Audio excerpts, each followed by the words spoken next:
तो बच्चों अब हम स्टार्ट करेंगे अपना टीएस ग्रेवाल का क्वेश्चन नंबर 1।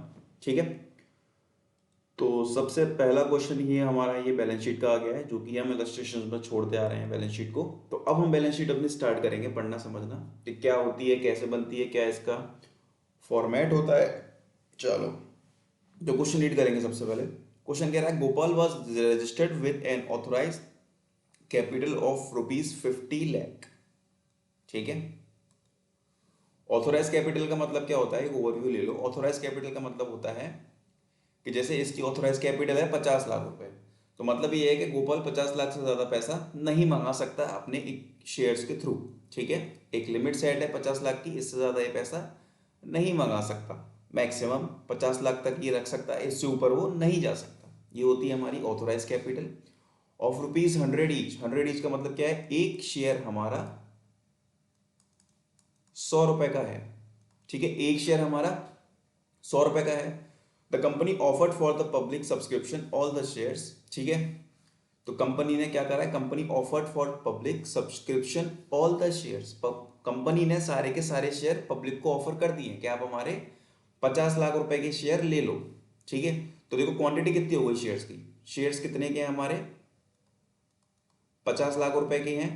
ठीक है, और एक शेयर हमारा कितने का है, 100 रुपए का है। तो डिवाइड कर दो, तो कितने शेयर्स हो गए, शेयर्स हो गए बच्चों हमारे 1 2 3 4।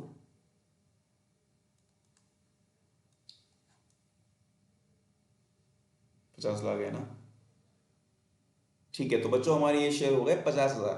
ठीक है, कितने शेयर हो गए ये हमारे, 50,000 शेयर हो गए। Next, public applied for 45,000 share and the allotment was made to the applicants. All the calls were duly received except the final call of ₹50 per share on 500 shares। ठीक है, तो चलो सबसे पहले तो बच्चों अपन फॉर्मेट देखेंगे इसका, कैसे बनती है हमारी बैलेंस शीट कंपनी की।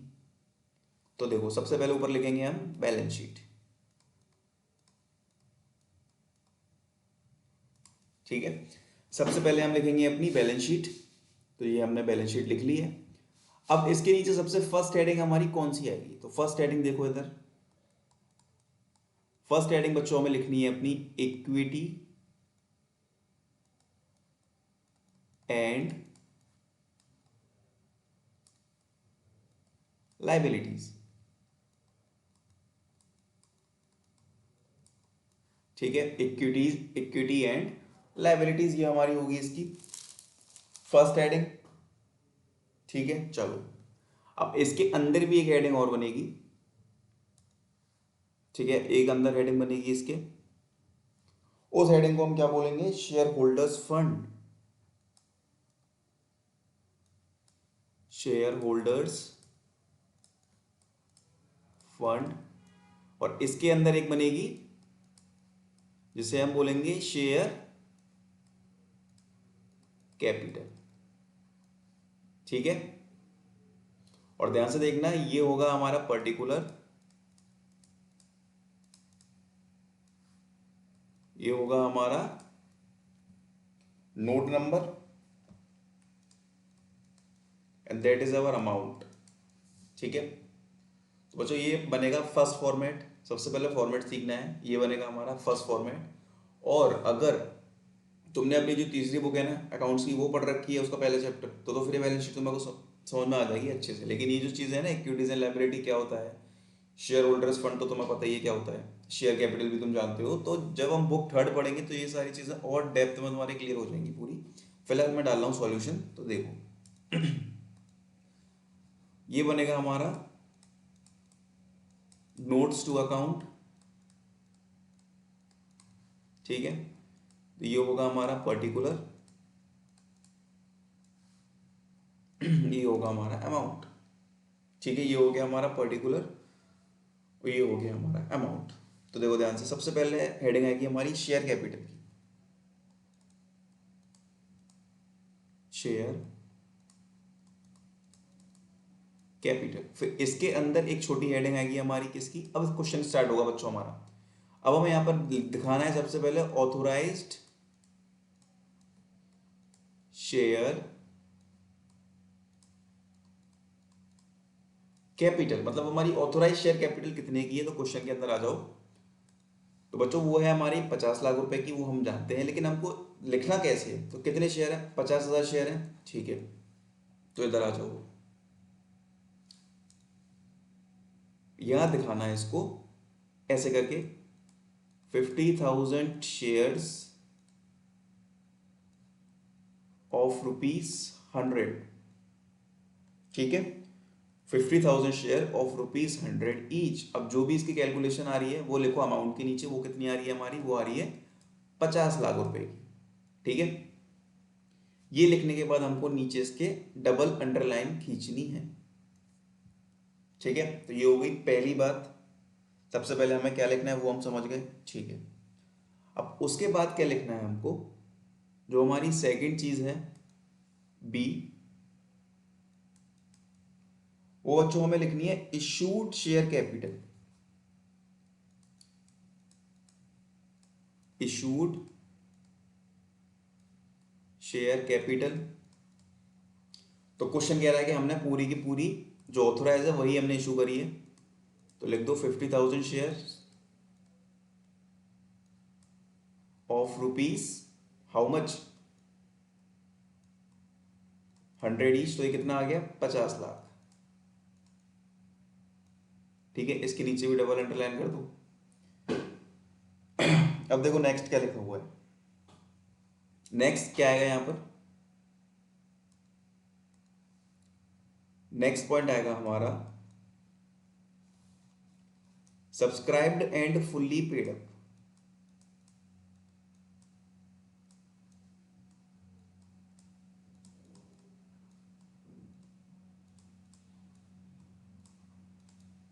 ठीक है।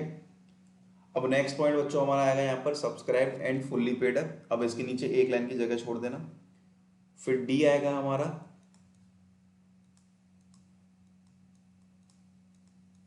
Subscribed but not fully paid up, ठीक है। ये 2 पॉइंट लिख लो। अब आ जाओ क्वेश्चन के अंदर दोबारा।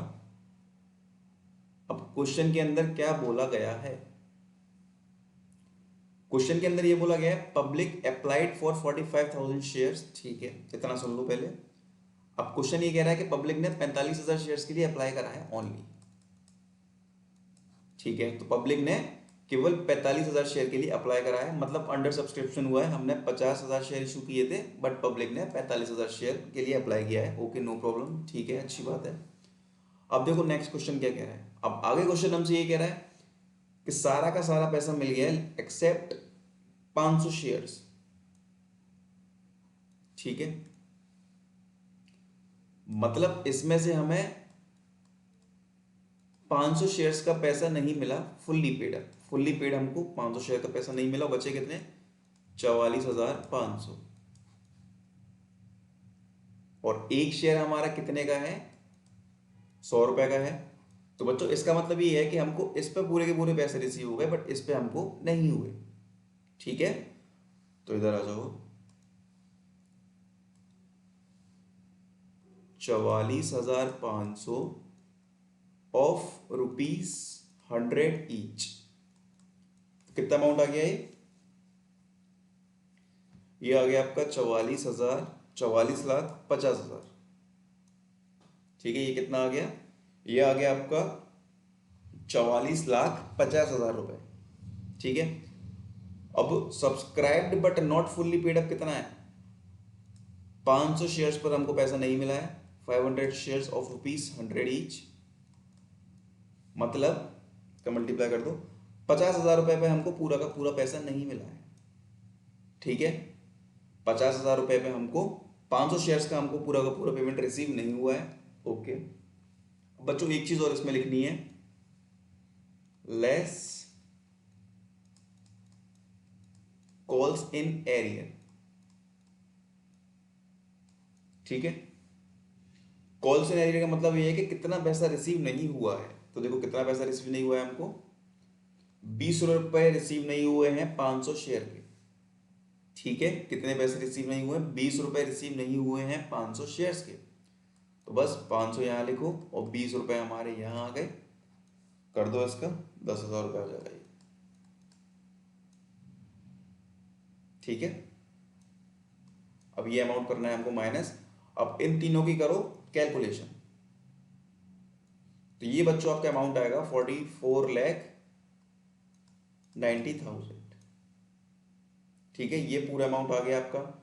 अब ये जो पैसा निकल कर आया है ना, ये हमने किसका निकाला है,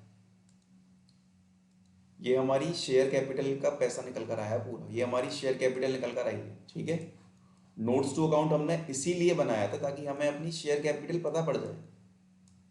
ठीक है, ये हमारी कंपनी की बैलेंस शीट है, शेयर कैपिटल हमने निकाला है। ठीक है, ये हमारा आया है शेयर कैपिटल निकल कर 44,90,000। अब यही अमाउंट सेम हम इधर आएंगे, यहाँ डालेंगे, नोट नंबर 1 था हमारा, और कितना पैसा था, 44,90,000।